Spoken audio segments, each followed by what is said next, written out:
The bounty poster trembled in the hot desert wind as Daniel Cross pulled it from the wooden wall outside the saloon. The paper was old, stained with whiskey and dust, but the face printed on it was still clear enough to stop his heartbeat for a second. Wanted, dead or alive, Elijah Cross. $5,000. Daniel stared at the sketch longer than he should have. Same sharp jaw, same cold eyes, same scar above the eyebrow. His younger brother. The brother he believed died 15 years ago. Behind him, the piano inside the saloon suddenly stopped playing. The entire street felt silent, except for the creaking signs and distant thunder rolling through the desert mountains. "You know him?" Daniel slowly folded the poster and turned toward the bartender standing in the doorway. "No," he lied quietly. "Just looks familiar." The bartender spat into the dirt. "Careful if you go after him. Folks say Elijah Cross wiped out an entire ranch by himself last month." Daniel said nothing. Because Elijah was many things when they were young. Reckless, stubborn, angry, but not a murderer. That night, Daniel sat alone in a cheap motel room with a whiskey bottle untouched beside him. Rain tapped softly against the window, while the bounty poster rested on the table. He couldn't stop staring at it. 15 years earlier, they had escaped their abusive father together. Two brothers surviving however they could, sleeping in barns, stealing bread, running from trouble. Until one night, everything changed. A sheriff's posse cornered them after a robbery they didn't commit. Gunfire exploded in the dark. Daniel escaped into the river, but Elijah never came out. At least that's what Daniel believed. Now somehow he was alive and hunted. Daniel grabbed his revolver, loaded every chamber carefully, then stood up. By sunrise, he was riding west toward Black Hollow Canyon, the last place anyone claimed to have seen Elijah alive. The desert grew darker as the days passed. Dead trees twisted from the ground like skeleton hands. Buzzards circled above abandoned wagons. Every town Daniel entered had another story about Elijah Cross. He shot 3 men in a poker game. He robbed a military train. He burned a church. But none of the stories matched. Some said Elijah killed for fun. Others swore he only targeted corrupt men. One old woman even whispered something strange while handing Daniel coffee at a roadside cabin. They call him a monster because monsters are easier to understand than heroes. Daniel frowned. What does that mean? The woman leaned closer. It means powerful people want him dead. Before Daniel could ask more, horses thundered outside. 3 armed riders stopped near the cabin. Bounty hunters. The biggest one stepped down, wearing a snakeskin coat with 2 pistols hanging from his belt. "Evening," he said. "You seen a man named Elijah Cross?" The old woman shook her head instantly. But the bounty hunter's eyes moved toward Daniel, then toward the folded poster sticking from Daniel's coat pocket. A slow smile appeared on the man's face. "Well now, looks like we're hunting the same devil." Daniel remained calm. "Maybe." The bounty hunter introduced himself as Cole Mercer, one of the deadliest trackers in the territory. His gang had been chasing Elijah for weeks. "He's hiding somewhere near Red Grave Pass," Mercer explained while chewing tobacco. "And trust me, you don't want him alive." "What did he do?" Mercer laughed darkly. "Depends which story you believe." That answer bothered Daniel, because real killers leave clear trails. Lies leave confusion. Later that night, Daniel woke suddenly to whispers outside his room. He reached for his revolver quietly and moved toward the window. Mercer and his men stood beside their horses. "He doesn't know yet," Mercer whispered. "Should we kill him now?" "No, let him lead us to Elijah first." Daniel's eyes narrowed. The next morning, he left before sunrise without warning anyone. But Mercer's gang followed him anyway. For 2 more days, Daniel tracked footprints through narrow canyon trails until he finally reached an abandoned mining town buried between cliffs. Broken buildings leaned sideways. Wind whistled through empty streets. Then Daniel saw something strange. fresh horse tracks. Someone was here. He slowly dismounted and walked through the ghost town with his revolver drawn. A door creaked nearby. Daniel spun around instantly. Nothing. Then, bang! A bullet smashed into the dirt beside his boot. Daniel dove behind a water trough as more shots exploded around him. Someone was firing from the rooftops. "Drop the gun," a voice shouted. Daniel froze. That voice. Older now, rougher, but unmistakable. Elijah? Silence. Then footsteps above him. A man stepped onto the roof edge holding a rifle aimed directly at Daniel's head. Long black coat, beard, scar over the eyebrow. Elijah Cross, alive. For several seconds, neither brother moved. Neither spoke. Finally, Elijah said coldly, "You shouldn't have come here." Daniel lowered his weapon. "I thought you were dead." "Most people do." Mercer's voice suddenly echoed through the canyon. "Well, ain't this touching?" Both brothers turned instantly as bounty hunters rode into the town from every direction. Mercer grinned wickedly. "Thanks for leading us right to him." Daniel cursed under his breath. Elijah's eyes hardened immediately. "You brought them here?" "No." But it was too late. Gunfire exploded across the town. Windows shattered. Horses screamed. Daniel and Elijah took cover behind opposite sides of the street while Mercer's gang surrounded them. $5,000, Mercer yelled. "Dead or alive?"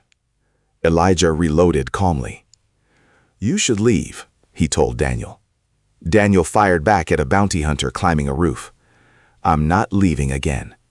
For the first time, Elijah looked surprised. Then another bullet smashed beside his head. The brothers fought side by side through the collapsing ghost town, exactly like they survived together as children. Every movement felt familiar, every instinct connected. But Daniel noticed something strange during the fight. Elijah never shot first. Even when enemies stood exposed, he aimed for weapons, shoulders, legs, not kill shots. This wasn't the behavior of a ruthless outlaw. Mercer finally dragged a shotgun from his saddle and blasted through a wooden wall. Splinters exploded everywhere. "Elijah!" Mercer roared. "You should have stayed buried." Elijah's expression suddenly changed. Not fear, recognition. Daniel noticed immediately. "You know him?" Elijah hesitated too long. Then Mercer laughed. "Oh, he never told you?" Another gunshot interrupted him. Elijah grabbed Daniel's arm. "We have to move, now." The brothers escaped through the back alleys while bullets chased them into the mountains above town. By sunset, they reached an old cave overlooking the desert valley. For hours, neither spoke. Finally, Daniel broke the silence. "What's going on?" Elijah stared into the fire quietly. "You remember Sheriff Barrett?" Daniel nodded slowly. "The sheriff from 15 years ago, the man who hunted them after the robbery. He framed us," Elijah said. "We never stole that money." Daniel frowned. "We were kids. Why would he frame us?" "Because our father worked for him." Daniel's chest tightened. Elijah continued. "Dad used to move money for Barrett. Dirty money. Bribes, land deals. When Dad tried leaving, Barrett had him killed." Daniel shook his head instantly. "No, it's true. You're lying." Elijah reached into his coat and tossed an old silver pocket watch across the cave floor. Daniel picked it up carefully. Their father's initials were engraved inside. Bloodstains still covered the metal. "I found him myself," Elijah whispered. Daniel couldn't breathe. All these years, he believed their father drank himself to death somewhere far away. But Elijah's voice grew darker. "Barrett blamed us for the missing money afterward. Easier to hunt two orphan boys than expose his own crimes." Daniel looked up slowly. "So why are they chasing you now?" Elijah stared toward the distant lights glowing far below in the valley. "Because I found proof." From inside his coat, Elijah pulled a leather notebook wrapped tightly in cloth. Every bribe, every murder, every name connected to Barrett. Daniel opened several pages. Judges, sheriffs, Railroad owners, even senators. This could destroy half the territory. That's why Mercer wants me dead. Daniel's eyes narrowed. Who is Mercer? Elisha looked straight at him. Barrett's son. Silence filled the cave. Suddenly, everything made sense. The fake stories, the endless bounty, the fear. Mercer wasn't hunting justice. He was protecting corruption. Far below them, tiny fires appeared in the valley. Mercer's men, searching. Daniel looked back at Elijah. What's the plan? Elijah gave a tired smile. Honestly, I didn't expect to survive this long. But Daniel shook his head. No, we finished this. The next morning, they rode toward Dry Creek, the nearest town with a federal marshal station. If they delivered the notebook publicly, Barrett's empire would collapse. But Mercer was already waiting. As the brothers entered a narrow canyon path, dynamite exploded above them. Rocks crashed down violently. Their horses panicked. Daniel barely escaped before debris buried the trail behind them. Gunmen appeared along the cliffs. An ambush. Elisha grabbed Daniel and pulled him behind cover as bullets rained everywhere. Mercer stepped onto a rock ledge above them. You boys just don't quit. Daniel fired upward. Mercer dodged easily. Then he shouted something that froze Elijah completely. You really think he deserves the truth? Daniel looked at Elijah. What truth? Mercer smiled slowly. The robbery 15 years ago? Elijah did it. Silence. Daniel stared at his brother. Elijah said nothing. Mercer laughed again. He stole Barrett's money and got innocent people killed. That's not true, Daniel snapped. But Elijah still wouldn't look at him. And suddenly Daniel remembered that night. Elijah disappearing before the gunfire. The missing money. The sheriff's rage. No, Daniel whispered. Elijah finally spoke softly. I was young. Daniel felt sick. You did rob them. I needed money for us. And people died. I didn't mean for anyone to die. Mercer's men opened fire again, but Daniel barely reacted. Everything he believed was collapsing. Elijah grabbed his shoulders hard. Listen to me. Barrett was dirty long before that robbery. I made mistakes, but Mercer and his father turned this land into hell. Daniel pulled away angrily. How many people did you kill? Elijah looked shattered now. Less than they claim. That's not an answer. Before Elijah could respond, Mercer lit another dynamite stick. Family reunion's over. The explosion ripped through the canyon wall.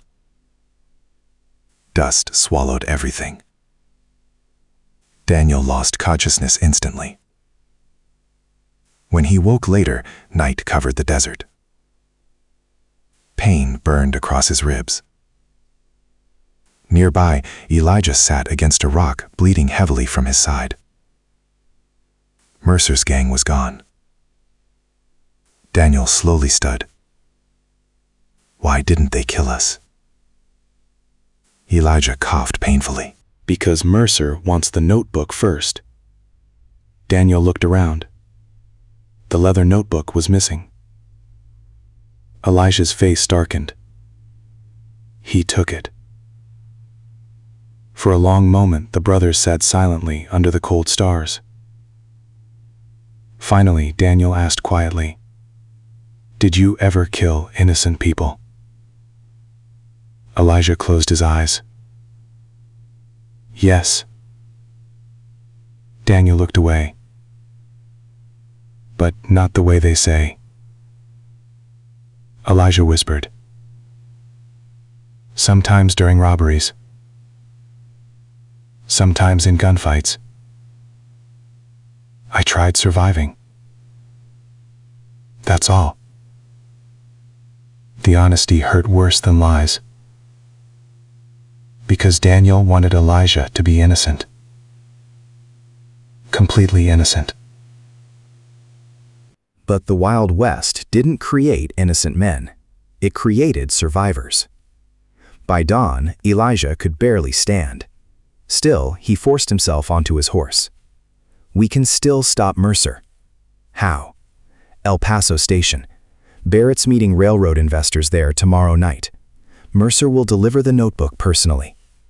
Daniel hesitated. Every instinct told him to walk away. But if Mercer destroyed that evidence, corrupt men would continue controlling everything. So against his better judgment, Daniel rode beside his brother one final time. They reached El Paso Station after sunset. The town glowed with music, gambling halls, expensive hotels. Power lived here. Rich men laughed behind golden windows, while poor workers slept in muddy alleys outside. Elijah pointed toward the grand railway building. Barrett's inside. Daniel noticed armed guards everywhere. This is suicide. Elijah smirked weakly. Probably. Rain began falling as they moved through back streets toward the station. Inside, wealthy businessmen drank champagne beneath crystal chandeliers, while musicians played softly. Sheriff Barrett stood near the center of the room, shaking hands with politicians. Older now, fatter, but still carrying the same cruel eyes. Daniel's fists tightened immediately. Mercer stood beside him, holding the notebook. "There," Elijah whispered. Before they could move, a shotgun clicked behind them. "Going somewhere?" Daniel turned slowly. 3 guards blocked the exit. Mercer had expected them. Within seconds, the entire ballroom erupted into panic. Guests screamed and ran as guns appeared everywhere. Barrett looked shocked for only a moment before recognizing the brothers. Then he smiled. "Elijah Cross," he announced loudly. "The devil finally arrives." Mercer tossed the notebook onto a table. "You should have died years ago." Elijah stepped forward despite his injuries. "You murdered our father." Barrett laughed. "Your father was weak." Daniel saw pure hatred burn across Elijah's face. For a second, he thought Elijah might simply shoot him. Instead, Elijah said quietly, "Tell them the truth." Barrett looked around the room confidently. "These people don't care about truth. They care about money." That silence proved he was right. None of the businessmen looked horrified, only nervous, because corruption benefited them too. Mercer suddenly drew his revolver. Daniel reacted instantly. Bang! Both guns fired together. Mercer staggered backward, clutching his stomach, but Daniel also collapsed as blood spread across his shoulder. Chaos exploded. Gunfire thundered through the ballroom. Glass shattered. People trampled each other, trying to escape. Elijah grabbed the notebook during the confusion, while Daniel fought through pain beside him. Then Barrett pulled a hidden pistol and aimed directly at Daniel's head. Elijah saw it first. "No!" He shoved Daniel aside just as Barrett fired. The bullet tore through Elijah's chest. Time seemed to stop. Elijah stumbled backward slowly, blood soaking his coat. Daniel caught him before he hit the floor. Mercer screamed and raged and opened fire wildly at everyone. Guests dropped dead around the room. Guards returned fire. The ballroom became a slaughterhouse. But Daniel only heard Elijah breathing weaker in his arms. "You idiot," Daniel whispered desperately. "Why would you do that?" Elijah smiled faintly through blood. "Because you're my brother." Daniel's eyes burned. For 15 years, he imagined this reunion differently. Not like this. Never like this. Elijah shoved the notebook weakly into Daniel's hands. "Expose them." Then his body went still. Daniel froze completely. Something inside him finally broke. Slowly, he stood up. Barrett tried escaping through the rear doors. Daniel followed silently through smoke and rain into the train yard outside. Thunder crashed overhead. Barrett turned while reloading his revolver nervously. "You think killing me changes anything?" he shouted. Daniel kept walking forward. "You destroyed our lives," Barrett sneered. "Your brother destroyed his own." Maybe that was partly true. Elijah had made terrible choices, but Barrett created the world that shaped those choices, a world where powerful men fed on the weak. Rain poured harder. Both men raised their guns. For one endless second, nobody moved. Then, bang!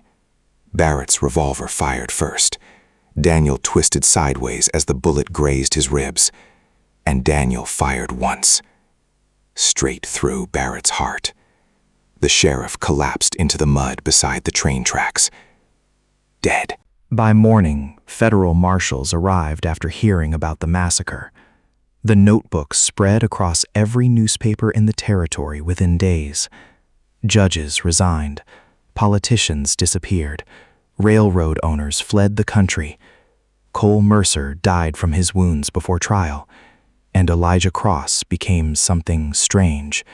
Not hero, not villain, a legend. Some stories called him a killer. Others called him a man fighting monsters bigger than himself. Maybe both were true. Weeks later, Daniel stood alone beside an unmarked grave overlooking the desert canyon where they once played as children. No name carved into the wood. Just silence. Daniel placed Elijah's old revolver beside the grave and turned away slowly. Far across the desert, a train whistle echoed through the wind. And for the first time in many years, the West felt quiet.